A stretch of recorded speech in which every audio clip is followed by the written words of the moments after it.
porque aún no he subido a mi Padre. Pero ve a mis hermanos y diles: subo a mi Padre y a vuestro Padre, a mi Dios y vuestro Dios.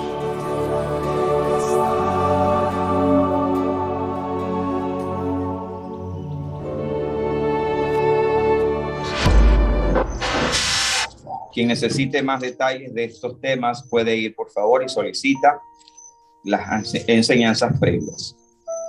En Apocalipsis capítulo 7, nosotros dimos detalle bíblico y exegético explicando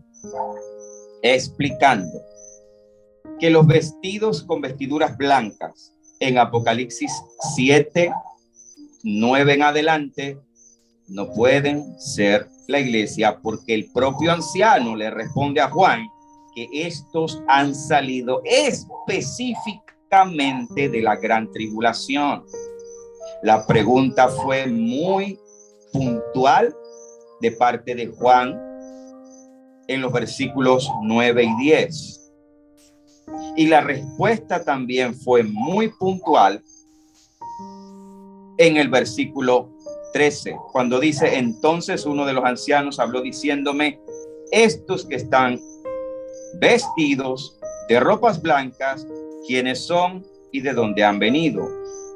Yo le dije: Señor, tú lo sabes. Y él dijo: estos son los que han salido de la gran tribulación y han lavado sus ropas y las han emblanquecido en la sangre del Cordero. Por eso están delante del trono de Dios y les sirven. Explicamos qué significa sirven la semana pasada. Y noche, de día y de noche, en su templo, y el que está sentado sobre el trono extenderá su tabernáculo sobre ellos, y no tendrán hambre ni sed, y el sol no caerá más sobre ellos, ni habrá calor sobre ellos. Hermanos, es muy difícil entender para algunas doctrinas y para algunas cosas que se nos enseñaron. Es difícil comprender de que Dios en su potestad decide que en el periodo de la tribulación y gran tribulación habrá gente que no por gracia, sino por obras van a alcanzar misericordia para Dios. No estoy diciendo gracia. Hoy es el periodo de la gracia en Cristo. Estoy hablando de misericordia de Dios. Dios va a honrar la palabra de un grupo de judíos que se van a levantar, 12,000 de cada tribu, los 144,000 del censo que se registra precisamente en el capítulo 7, del versículo 4 al versículo 8, 12,000 de cada tribu. La predicación de esos judíos será honrada por Dios. Dios honra su palabra. Hoy nosotros somos el fruto de la predicación de Jesucristo y de 12 hombres que entregaron sus vidas. Juan 17, Jesús ora por ellos primero. Te pido por ellos, por los que creyeron en mí, para que vean mi gloria. Y después pide por los que han de creer. Todos los que creímos por la palabra de los 12 somos el fruto de esa palabra. 2000 años de evangelio, de gracia. Todo aquel que cree no se pierde, sino que tiene vida eterna en Cristo. Los 144,000 en el periodo de la gran tribulación serán los encargados de llevar la palabra, ya no de gracia, ya no será de gracia, será de misericordia por obras. Hay que tener esto bien separado. El periodo de la gran tribulación es un periodo donde la gracia ya no aplica para la salvación de las almas. La entrega de sus vidas por no adorar la imagen de la bestia, por no dejarse sellar, lo que dice Apocalipsis, les valdrá a ellos como obras, porque el periodo de las obras se abren nuevamente. No porque Dios va a considerar los sacrificios y los holocaustos. Lo que Dios va a considerar como obras será la entrega de las vidas humanas que no decidan doblarse ante la imagen de la bestia, dejarse poner el sello de la bestia y todas esas cosas. Cuando los judíos traten de nuevamente hacer sacrificios y holocaustos en el lugar santo, en el tercer templo que se debe de establecer en Jerusalén, para que se cumpla nuevamente la profecía. La desolación de la que habla Daniel, de la que habló Jesús, tiene triple cumplimiento. Lo dijo Daniel, se cumple en los días de Antíoco. Lo dijo Jesús, se cumple en el año 70. En los días de Antíoco lo profetizó Daniel y fue Antíoco Epífanes aquel príncipe que había de venir. Lo dijo Jesús profetizándolo también, y el príncipe que había de venir entonces fue Tito. Son profecías que se le llaman profecías de doble cumplimiento o doble referencia. Esa misma profecía se va a cumplir en el tercer templo en medio de la gran tribulación, pero el que lo va a cumplir como el desolador será el inicuo, el anticristo, el que dice segunda de Tesalonicenses capítulo 2. Usted puede anotar segunda de Tesalonicenses capítulo 2 y lo va a ver con mucho lujo de detalle. Dios no va a tomar en cuenta los sacrificios, aunque la nación de Israel vuelva a hacer sacrificios. ¿Qué obras se van a tomar en cuenta? Cuando la palabra de Dios, o la palabra ahora se le llama del testimonio, sea anunciada en esos días, los que crean a la palabra que den los 144,000 y estén dispuestos a morir por eso, esas son las obras que serán tomadas en cuenta para Dios. Y a esas obras son las que Dios dice que han lavado sus ropas y las han emblanquecido en la sangre del Cordero, según Apocalipsis 7:14. Recuerdan que Dios dijo: ya no quiero más sacrificios. Hastiado estoy de vuestros holocaustos. Isaías capítulo 1 lo dice claramente. ¿A quién le habla la nación de Israel? Dijimos que Dios mismo permite la destrucción del segundo templo. ¿Por qué? Porque todos los tipos de corderos que sacrificó la nación de Israel apuntaban a Jesús. Él es el Cordero de Dios que quita el pecado del mundo. Él es el antetipo. El tipo es la sombra, el antetipo es lo que se cumple.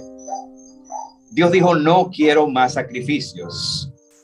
Y para hacer más potente esa orden, el mismo Dios permite la destrucción del segundo templo.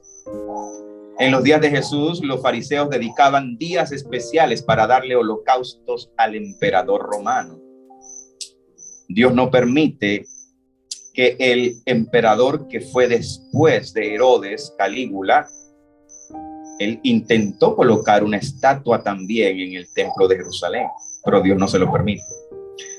Si eso se hubiese dado, es posible que mucha gente hubiesen sacado de contexto eso, hubiesen dicho que ya la profecía de Apocalipsis se cumplió, porque se tiene que cumplir. Sí se dio en los días de Antíoco Epífanes. Antíoco logra colocar, vieron el video en la edición.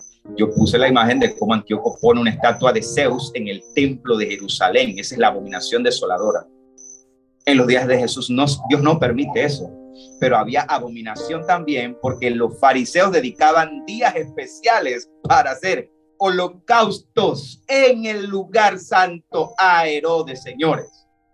Cuando tú lees esto, cuando tú estudias esto en la historia, te das cuenta por qué Jesús, en su primera vez que entra al templo de Jerusalén, según Mateo 21, da un azote de cuerdas a los cambistas, que eran los que vendían los animales. ¿Qué culpa tienen esos hombres de vender los animales que según la ley se solicitan para entregárselo a los sumos sacerdotes según cada costumbre y cada necesidad? ¿Qué culpa tiene el cambista? A ver, ninguna. Pero Jesús sí sabía qué se estaba haciendo en el templo. Ese día era el día del sacrificio al emperador. El celo del Señor se colocó en él, como el Salmo lo dice, y da el azote de cuerdas sabiendo que ese día estaban haciendo holocaustos al emperador. Había abominación desoladora en los días de Jesús, pero sin la estatua. Importante. Los días de la tribulación y gran tribulación va a ser paralelo. tengo que recalcarles hoy con la guía que las almas que ustedes están viendo en Apocalipsis 7 con vestiduras blancas han sido sacadas de contexto. Nuestra enseñanza es apologética, es en defensa, ustedes lo saben. Nosotros estamos tratando también de corregir algunas cosas. No pueden ser la iglesia porque específicamente dice salieron de la gran tribulación. No se puede cambiar lo que está escrito.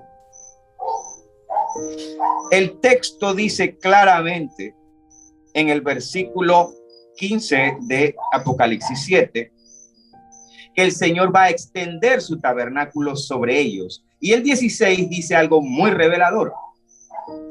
No tendrán hambre ni sed. Una de las palabras más poderosas de Jesús, y se la dio a la samaritana, es que Mas el que bebiere del agua que él tiene no tendrá sed jamás. Sino que el agua que la samaritana dice, dame de beber. Una fuente de agua que brote para vida eterna. Jesús dijo en el día del tabernáculo, que se celebraba en la fiesta del tabernáculo, que el que bebiere de su agua, de su interior, Señor, correrán ríos de agua viva. Y que viene a Cristo no tiene sed desde que recibe a Cristo como su Señor y Salvador. Somos saciados por el Señor. ¿Por qué conmemoramos la cena del Señor con el pan y el vino?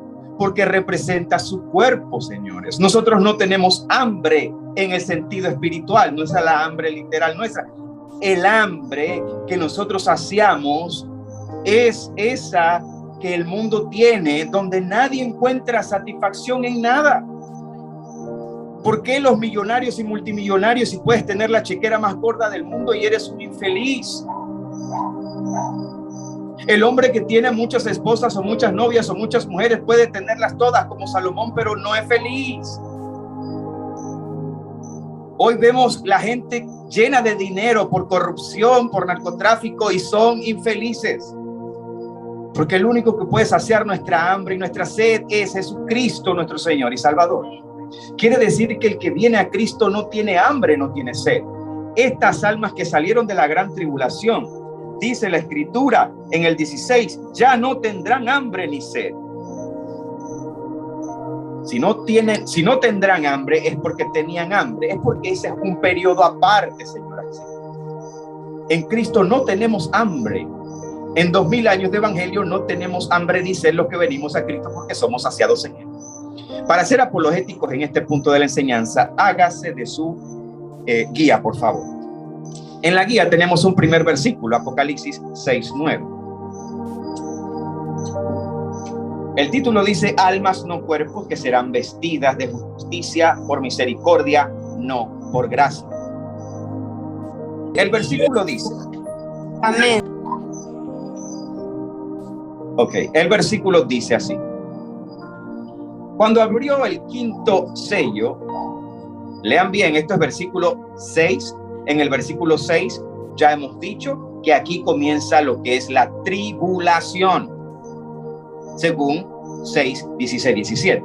Leemos. Cuando abrió el quinto sello, vi bajo el altar las almas, fíjense que dice plural, las almas de los que habían sido muertos por causa de la palabra de Dios y por el testimonio que tenían. Y clamaban a gran voz diciendo, ¿hasta cuándo, Señor, santo y verdadero, no juzgas y vengas nuestra sangre en los que moran en la tierra? Apocalipsis 6, 9 y 10. Los que sacan de contexto Apocalipsis 7 dicen que estas almas son la iglesia porque ya aparecen vestidas. Ya aparecen vestidas. Miren, las almas que se registran en Apocalipsis 6, 9 y 10, en el 11 dice, y se les dieron vestiduras blancas y se les dijo que descansasen todavía un poco de tiempo hasta que se completara el número de sus consiervos y sus hermanos que también habían de ser muertos con ellos. ¿El alma se podrá vestir? No, literalmente no. la vestidura que se les da es una vestidura como la que nosotros hemos estudiado según 1 Corintios 15, 52, 53 y 54. Alguien lo busque, por favor. 1 Corintios 15, 51. Para que lo tengan ahí, le voy a pedir que alguien lo lea. La vestidura de la iglesia, la vestidura de los redimidos por el Señor en el tiempo de gracia, no es una vestidura literal. No estamos hablando de una ropa literal, aunque Dios nos va a dar una vestidura literal cuando en la resurrección tengamos nuevos cuerpos, habrá una vestidura. Pero principalmente se habla de una vestidura literal. ¿Lo tienes, Grace? Por favor. He aquí os digo un misterio. No todos dormiremos, pero todos seremos transformados. En un momento, en un abrir y cerrar de ojos, a la final trompeta, porque se tocará la trompeta y los muertos serán resucitados incorruptibles y nosotros seremos transformados. Porque es necesario que esto corruptible se vista de incorruptible y esto mortal se vista de inmortalidad. Y cuando esto corruptible se haya vestido de incorrupción y esto mortal se haya vestido de inmortalidad, entonces se cumplirá la palabra que está escrita: sorbida es la muerte en victoria. Hasta ahí está bien.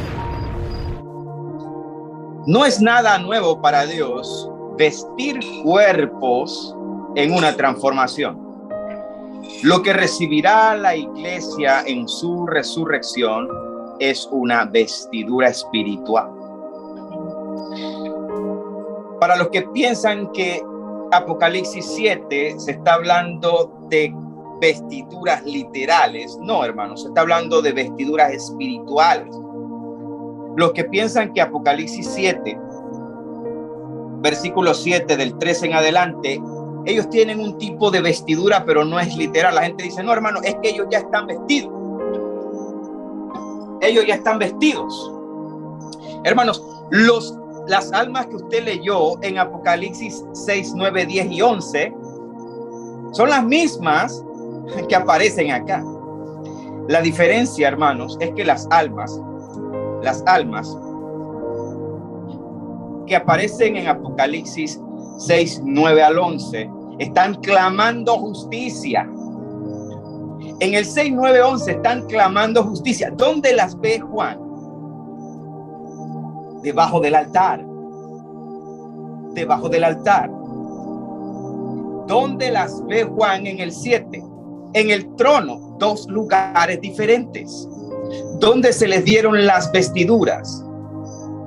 Justo después de que clamaron, Apocalipsis 6, 11, y se les dieron vestiduras y se les dijo que descansasen todavía un poco de tiempo. ¿Hasta cuándo? Hasta que se cumpla el número de sus consiervos y sus hermanos. Dos grupos: sus consiervos y sus hermanos. Aquí hay que tener cuidado gramaticalmente. Dos grupos necesitan seguir integrándose a los que seguirán sacrificándose, entregando sus vidas. Hermanos, la palabra de los 144,000 será honrada en el sentido de los que entreguen sus vidas creyendo a la palabra de los 144,000. No se dejarán sellar, etcétera. Ellos van a seguir sumándose a este grupo. Lo digo yo, lo estás leyendo en el 11. Tienen que esperar, según la palabra de Dios, tienen que esperar hasta que se complete el número de los consiervos y el número de los hermanos, que también habían de ser muertos como ellos. Yo no estoy diciendo nada que no esté escrito así. Las almas del 6, señoras y señores, son las mismas almas del 7. Juan las ve debajo del altar y después la ve en el trono de Dios. Son las mismas. El hecho de que aparezcan con las vestiduras ya en el 7 es porque ya las habían recibido previamente. Igual que ellos, las almas, los hombres que entreguen su vida van a seguir recibiendo el mismo tratamiento. Hay gente que le cuesta entender que la misericordia de Dios se va a extender en ese periodo de tiempo. Tribulación y gran tribulación no significa que Dios va a dejar de que su mano extendida se extienda para salvar a las personas. Hay un espíritu egoísta de que no, es ahora o nunca. Obvio que queremos por gracia, amén, claro que sí. Pero Dios va a honrar la palabra predicada por los 144,000 y los que crean, igual que honró la palabra de los apóstoles hasta hoy. Y gracias a los apóstoles, usted y yo estamos aquí. Somos los frutos de esa palabra que ellos predicaron. ¿Por qué Dios no va a honrar la palabra de 144,000 judíos valientes que no van a predicar en este tiempo donde estamos happy time? Usted se puede parar en un parque a predicar, se puede subir un bus a predicar todavía. Bueno, la cosa se está poniendo fea. Pero estamos en un periodo donde no hay restricciones todavía, como va a haber en la tribulación y gran tribulación. ¿Usted cree que Dios va a dejar de honrar la palabra de hombres que van a predicar cuando sea prohibido predicar? Cuando el que vean predicando con una Biblia en la mano va a morir, como en los días de Antíoco. Nosotros estudiamos Macabeos capítulo 1, versículo 1, para ver lo que hizo Antíoco Epífanes. Es exactamente lo que va a hacer el anticristo en los días de la tribulación y gran tribulación. Se va a prohibir la ley, se va a prohibir la palabra, se van a prohibir las Biblias, se va a prohibir predicar. Y Dios no va a honrar la palabra de esos 144,000, como honró la de los apóstoles. Es lo mismo, no es lo mismo. Hoy es gracia.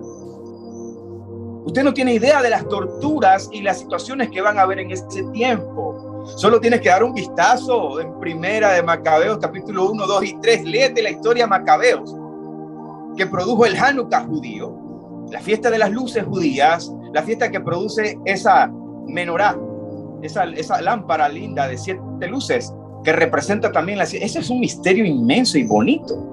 Pero para ir aclarando la guía, hermano, las almas del 6 son las mismas almas del 7. Las almas del 6 están bajo el altar, en el 7 ya están vestidas. No pueden ser la iglesia porque han salido de la gran tribulación. No pueden ser la iglesia porque tenían sed. No pueden ser la iglesia porque tenían hambre. No pueden ser la iglesia porque serán pastoreadas tiempo futuro. ¿Sabe que usted lo está pastoreando el Señor a través del Espíritu Santo, cada uno de nosotros por separado y por individual? Somos pastoreados. El Señor dijo, no os dejaré huérfanos. Yo iré al Padre, rogaré al Padre y Él enviará otro consolador. Y es el Espíritu Santo quien nos pastorea día con día. Dígale amén a eso. Él te cuida, Él te cubre, Él te bendice, Él te redarguye, Él te enseña todas las cosas. Él está en tu casa, en tu entrada, en tu salida. Dígale amén a eso. Estamos en un tiempo especial de amor, de misericordia, de gracia. Es el tiempo de venir a Cristo hoy. Esto es una realidad. Y la resurrección de los muertos es el bedrock, es la piedra del ángulo de la fe. Creer en esto, hermanos, es el evangelio. Esto es el evangelio de Cristo. La vida no se acaba para el que se muere. Y Pablo está diciendo en 1 Corintios, si esto no es de resurrección, somos los más dignos de lástima. Pablo dice, ¿para qué yo me metí en este problema? Casi me devoran los leones. Pablo fue picado por serpiente, le cayeron a piedra un día, que casi lo matan a punta de piedra. Lo persiguieron hasta más no poder. Donde sacaba la cabeza, Pablo lo querían matar. Él dice, perseguido por los judíos, perseguido por los gentiles, perseguido por la de la circuncisión, perseguido por todo el mundo, soy perseguido. Y Pablo en la primera carta a los Corintios dice, si esto no vale la pena y si Cristo no resucitó, comamos y bebamos, porque mañana moriremos. Si Cristo no resucitó, somos los más dignos de conmiseración, que significa lástima. Se trata de esto el evangelio. La semana pasada que vimos, cómo Cristo mismo esperó la resurrección en fe, lo vimos en el Salmo 88. En el Salmo 88 se registra el alma de Cristo 1000 años antes de su encarnación, cómo clamaba al Padre esperando la resurrección. ¡Qué lindo es el Señor! ¿Recuerdan cuando vimos el alma del Señor en Salmo 22? Cómo en el Salmo 22 tú ves el pensamiento del Señor cargando la cruz, orando en su pensamiento, pidiéndole al Señor fortaleza. Como en el medio del Salmo 22, tú ves cuando prácticamente se levanta la cruz. Porque comienzas a ver al Cristo en la cruz, desde el que está en la cruz, mirando los que le rodean. ¡Wow! Si Cristo esperó la resurrección al tercer día que prometió el Padre, ¿Quién soy yo para dudar de la resurrección de los muertos? ¿Quién soy yo? Las almas del 6 son las almas del 7, porque las almas del 6 están debajo del altar. Las almas del 7 están ahora delante del trono de Dios. Escuche bien. El Señor extendió su tabernáculo. ¿Y sabe por qué lo hizo? Porque a Él le da la reverenda gana.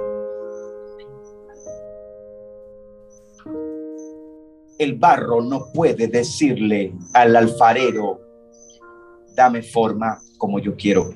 Lo dice el profeta Isaías, el barro no discute con el alfarero. Usted y yo tenemos que entender la soberanía de Dios y a veces hay que ser agresivos con las expresiones. Señores, el Señor en su misericordia expande su tabernáculo. ¿Qué dijimos que es sinónimo de tabernáculo? Templo.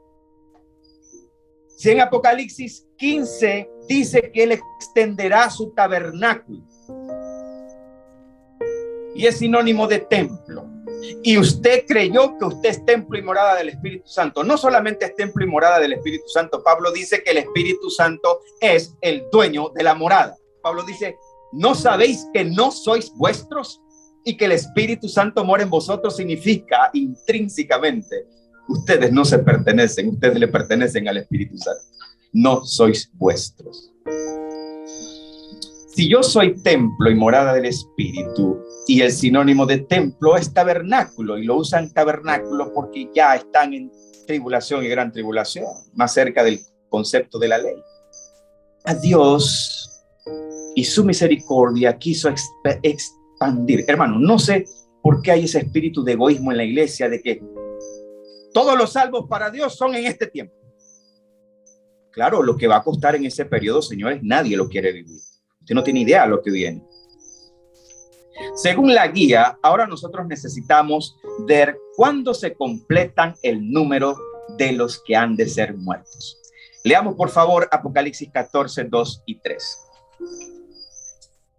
El título dice, en el 14 se completa con la muerte de los 144,000. Y oí una voz del cielo como estruendo de muchas aguas y como sonido de un gran trueno. Y la voz que oí era como de arpistas que tocaban sus arpas y cantaban un cántico nuevo delante del trono y delante de los 4 seres vivientes y de los ancianos. Y nadie podía aprender el cántico sino aquellos 144,000 que fueron redimidos de entre los de la tierra. Usted puede leerlo completo, no hay tiempo para leerlo completo. Usted va a encontrar que en Apocalipsis 14 se completa el número. Es decir, el clamor que hacen las almas en el versículo 6, hasta cuando, Señor, santo y verdadero, nos juzgas y vengas nuestra sangre. Ese clamor se completa literalmente en el 14, cuando los 144,000 entregan sus vidas. Son muertos. Por eso en esta enseñanza de la resurrección estamos dando un pasito en materia escatológica. Esto yo lo voy a enseñar en otras enseñanzas, valga la redundancia, de escatología bíblica, pero para enseñar de la resurrección de los muertos tengo que meterme en este terreno. En este pasaje de Apocalipsis 14 se completa el número, ¿sí? Pero eso no significa que ahí se acaba todo. El clamor de ellos se completa. La respuesta de Dios se completa en Apocalipsis 19, versículo 2. En el 14, ¿qué ocurre? Se completa el número de los que han de ser muertos. Y en el 19:2 dice, porque sus juicios, el clamor comienza en el cielo. Hay que tener cuidado aquí cuando Juan ve las cosas en el cielo y en la tierra. Hay que leer desde el 1, pues. 19:1 dice, después de esto oí una gran voz de gran multitud. ¿Dónde? En el cielo. ¿Qué decía? Aleluya. Salvación y honra y gloria y poder del Señor Dios nuestro, porque sus juicios son verdaderos y justos, pues ha juzgado a la gran ramera que ha corrompido a la tierra con su fornicación y ha vengado la sangre de sus siervos de la mano de ella. Aquí, en este pasaje, se cumple ya prácticamente el clamor del versículo, el versículo 6, versículos del 9 al 11. Es necesario que sigamos la guía en el siguiente, que es Apocalipsis 24:6. En Apocalipsis 24:6, todos ellos, ¿quiénes son ellos, hermanos? Los que mueran en la gran tribulación. ¿Quiénes más? Especifique, Juan Carlos. Los que entreguen sus vidas por la palabra que será predicada. Y eso incluye 144,000. Eso incluye, escuche bien, judíos y gentiles. ¿Se acuerda la parábola de la fiesta de bodas? Qué lindo, ¿verdad? Pues apunte allí. Tengo que volver a leer la parábola de la fiesta de bodas. Porque esos enfermos, esos cojos, esos ciegos que usted ve allí, que fueron invitados, son los gentiles que entregarán sus vidas en ese periodo, creyendo a la palabra del testimonio. Ya no, esa palabra no anuncia el Cordero de Dios que quita el pecado del mundo, lo hemos enseñado anteriormente. Esa es la que anuncia a Cristo como el Rey de justicia, que se sentará sobre el trono de David, tal como lo juró Jehová mismo a David, tal como se le dijo a Miriam, que de su simiente nacerá uno que se sentará en el trono de David y gobernará las naciones. Se le dijo a David con juramento de Dios, juró por sí mismo. En la resurrección que hay en Apocalipsis 24, y por eso estamos...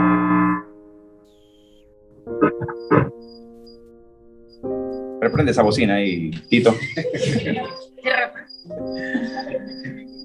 Sí. Como estamos hablando de la resurrección en Cristo y la resurrección de los muertos, obligatoriamente tuve la necesidad de meterme en este pasito escatológico. Un poco complicado hablar de esto, ¿verdad? Pesadito, ¿verdad? Hermano, pero ¿quién lo va a hacer? ¿Cuándo se va a hablar de esto? ¿Cuándo se va a predicar de esto? ¿Cuándo se va a enseñar de esto? Si siempre vamos a considerar que es un tema pesado y mira, eso no está necesario, ¿cuándo voy a aprender esto? ¿Cuándo mi fe va a tener ese fundamento sólido? Hoy estamos hablando de esto, mañana vamos a hablar de otra cosa, pero es necesario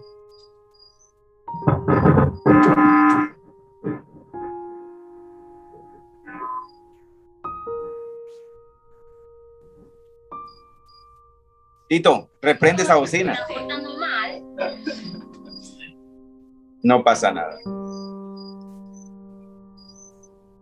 Miren, es muy interesante. No voy a poder hacer detalle de esto aquí, hermanos, pero sí lo voy a leer. Apocalipsis 24 dice, y vi tronos y se sentaron sobre ellos los que recibieron facultad de juzgar, y vi las almas de ¿quién? De los decapitados, señores, por causa del testimonio de Jesús y por la palabra de Dios. Y los que no habían adorado a la bestia ni a su imagen, y que no recibieron la marca en sus frentes ni en sus manos, y vivieron y reinaron con Cristo 1000 años. Bienaventurado y santo el que tiene parte en la primera resurrección. La segunda muerte no tiene potestad sobre ellos, sino que serán sacerdotes de Dios y de Cristo, y reinarán con él 1000 años. Usted se dio cuenta que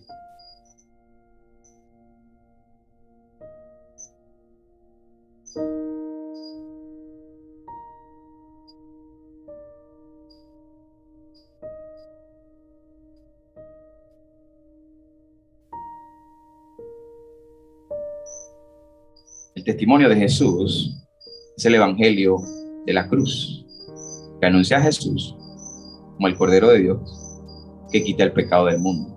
Y el evangelio del reino es lo que se anunciará en ese periodo. Por eso aquí hay dos separaciones. Aquí hay una separación, mejor dicho, cuando habla del testimonio de Jesús y por la palabra de Dios, porque no hay dos evangelios. Lo que sí hay es dos periodos: periodo de gracia y el periodo de tribulación y gran tribulación. Nosotros como cristianos, hijos de Dios, creyentes en nuestro Señor Jesucristo, tenemos que tener conciencia de que más que un estilo de vida para ser muy buenos, se trata de promesas que nos pueden explotar nuestras cabezas. Esto es el Evangelio. Esto se enseña de otra forma. Yo entré aquí un poquito porque es necesario, pero hay una doctrina, hay una enseñanza que se llama la doctrina de los juicios, que yo les debo enseñar a ustedes específicamente el tribunal de Cristo, que es donde la iglesia rendirá cuenta de lo que hizo y lo que no hizo en el reino de los cielos. El juicio de las naciones, que es tribulación y gran tribulación. El juicio de la nación de Israel, que es lo que usted está leyendo en Apocalipsis 24, para ver quiénes y no entran al milenial. Allí también se cumple Daniel 12:1-3.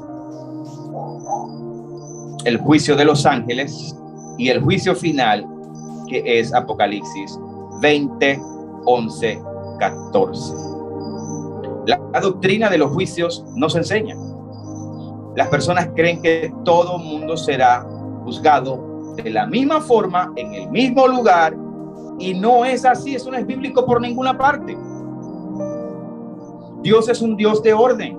¿Qué dijo Pablo en 1 Corintios 15? Cada uno en su debido orden. Por eso Pablo dice, una es la gloria del sol, una es la gloria de la luna, otra la de las estrellas.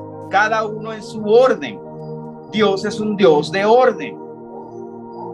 Nosotros tenemos promesas porque no nos ha puesto Dios para ira, sino para alcanzar salvación por medio de nuestro Señor Jesucristo. Primera de Tesalonicenses, capítulo 5, del 9 al 10. No nos ha puesto Dios para ira. Es necesario que nosotros entendamos que la misericordia de Dios nunca se va a detener. No podemos tener una mente egoísta. Y con esto yo le hablo más que nada a la comunidad cristiano evangélica, que piensa que solamente se salvan los evangélicos. Toda doctrina que piensa que solo se salvan ellos está mal. Dios no tiene etiquetas. Dios no tiene denominaciones ni concilios.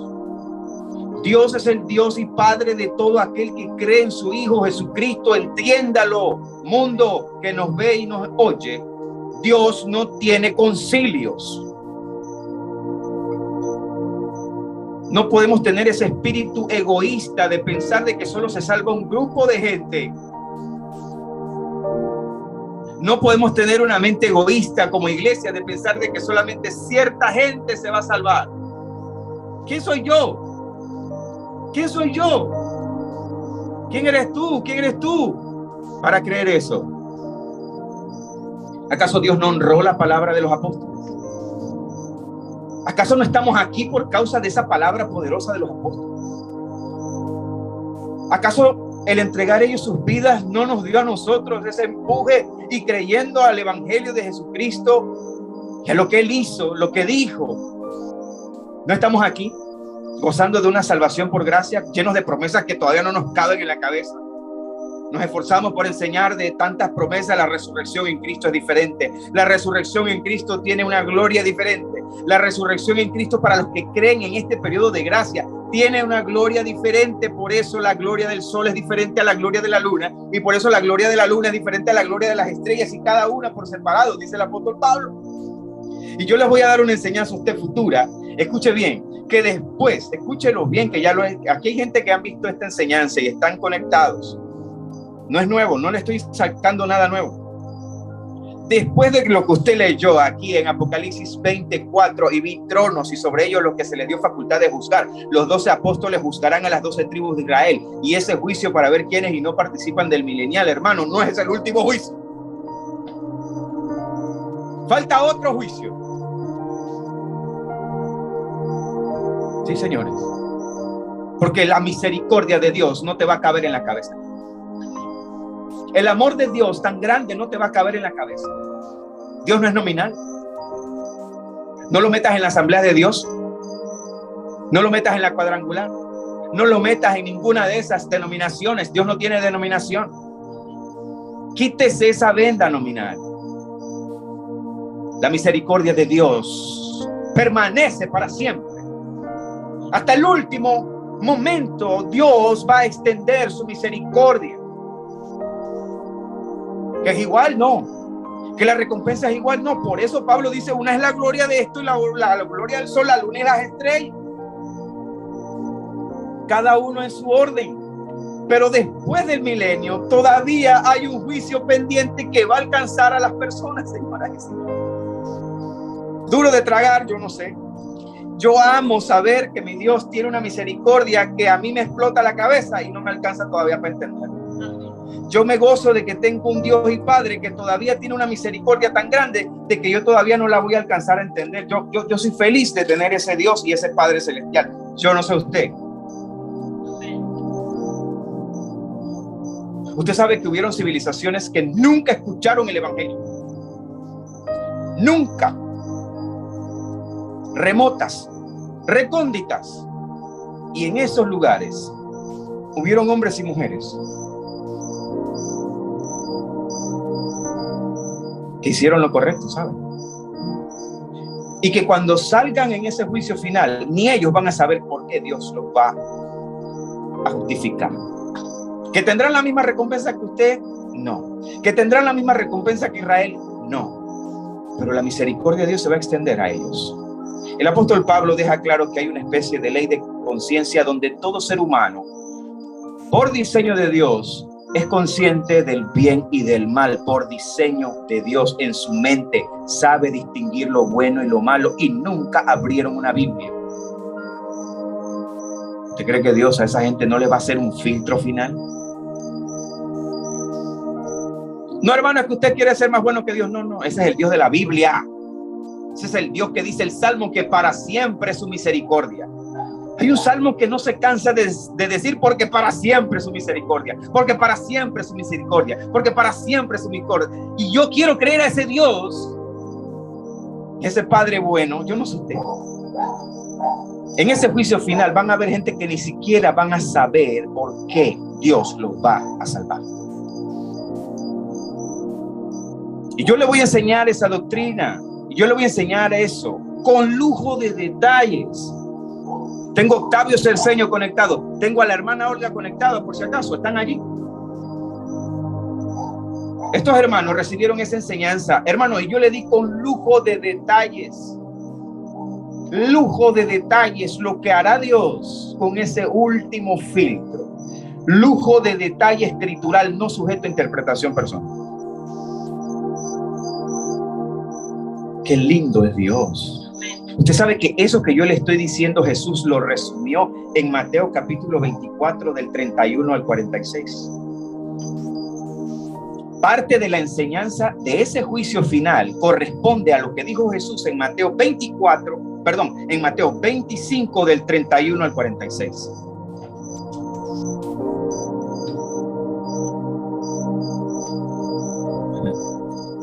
Yo le voy a leer el versículo 44, porque es desde el 31 hasta el 46.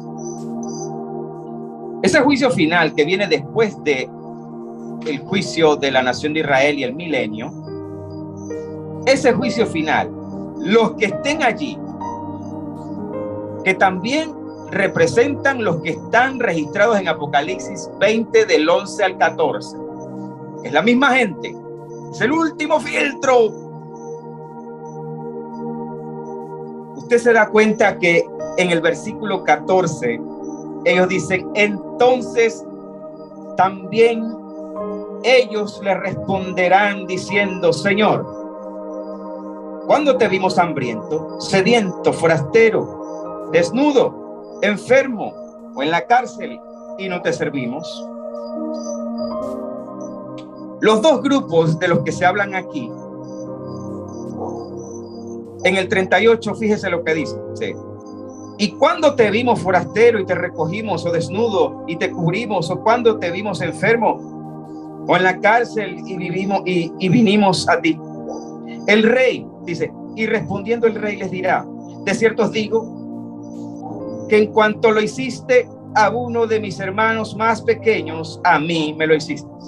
¿Usted sabe qué quiere decir eso? Que ese último grupo final, de ese juicio final, ni siquiera van a saber por qué. La pregunta es ¿por qué? ¿Cuándo, Señor? ¿Cuándo te vimos desnudo? ¿Cuándo? Ellos no saben las razones por las cuales Dios va a decir que ellos serán justificados. Con la misma gracia que yo, no me confunda, yo no soy falso maestro, yo esto se lo voy a enseñar con lujo de detalle, le estoy dando un adelanto. No se adelante a sacar un juicio de valores de mi persona, porque esta es una doctrina aparte, se llama la doctrina de los juicios, y esto se enseña punto y aparte, y esto yo se lo voy a demostrar bíblicamente, de que mi Dios es grande en misericordia. ¿Cuántos dicen amén a eso? Grande en misericordia. El egoísmo que tenemos sectarista, de que solo mi grupo se va a salvar. No nos saca Dios de las asambleas de Dios, de la cuadrangular y de toda esa gente. Dios es Dios del que cree. Dios no es sectarista ni nominal. Y en ese juicio final, ese último filtro, ni siquiera van a saber por qué son salvos. Por eso hacen la pregunta: ¿cuándo, Señor, te vimos desnudo? ¿Cuándo?